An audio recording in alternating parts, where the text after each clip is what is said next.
روم کے بادشاہ کو خط ملا. جناب ابو سفیان ان دنوں روم میں تھے.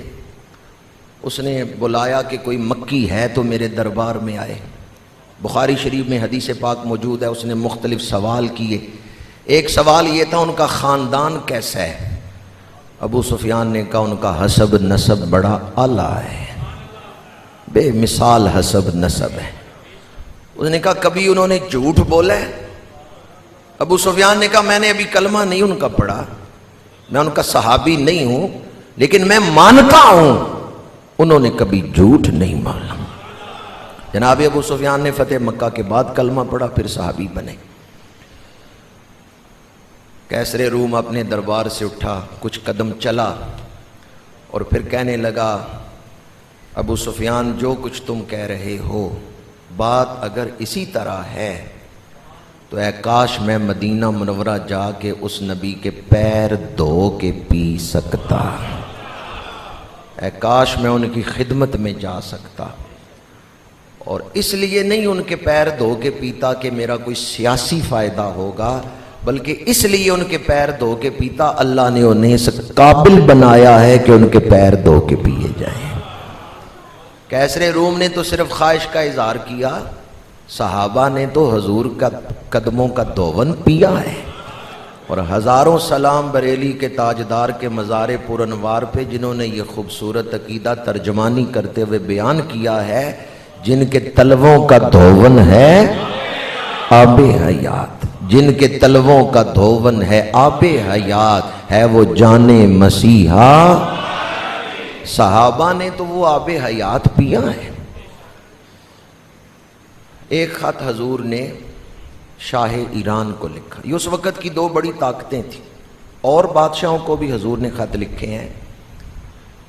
تو ایک بڑی طاقت سپر پاور اس وقت کی ایران. مدائن جو ہے یہ دار الخلافہ تھا، کیپیٹل تھا، اور بادشاہ کو کسرا کہا جاتا تھا، کسرائے ایران. خسرو پرویز نے حضور کا خط پڑھا تو معاذ اللہ بے ادبی سے پھاڑ دیا. اس کا ایک گورنر تھا بازان. بازان کو اس نے خط لکھا کہ مجھے خطہ عرب سے ایک نبی کا خط آیا ہے اور انہوں نے مجھے کہا ہے کہ میرا کلمہ پڑھ لو، تو انہیں معاذ اللہ ثم معاذ اللہ گرفتار کر کے میرے پاس لا. بازان کو جب خسرو پرویز کا یہ خط ملا اس نے 2 سپاہی بھیجے معاذ اللہ ثم معاذ اللہ حضور کی بارگاہ میں. شام کے وقت وہ پہنچے. میرے آقا کریم نے فرمایا صبح ملاقات ہوگی. صبح جب ملاقات ہوئی حضور نے فرمایا کدھر آئے ہو؟ انہوں نے بتایا.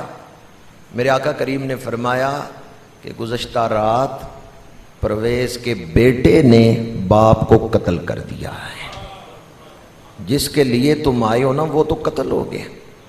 مزق کتابی مزق اللہ ملکہ، اس نے میرا خط پھاڑا ہے، اللہ نے اس کی سلطنت کے ٹکڑے ٹکڑے کر دیے ہیں. مٹ گئے مٹتے ہیں مٹ جائیں گے عادات تیرے، نہ مٹا ہے نہ مٹے گا کبھی.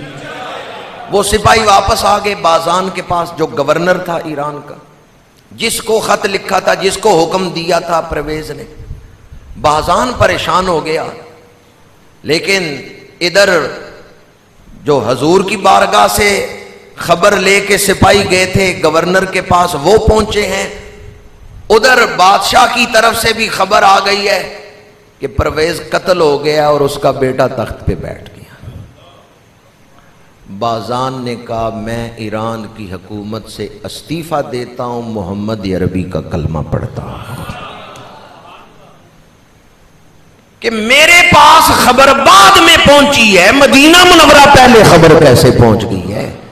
جس رات وہ قتل ہوا ہے اسی رات اللہ کے نبی بتا رہے ہیں.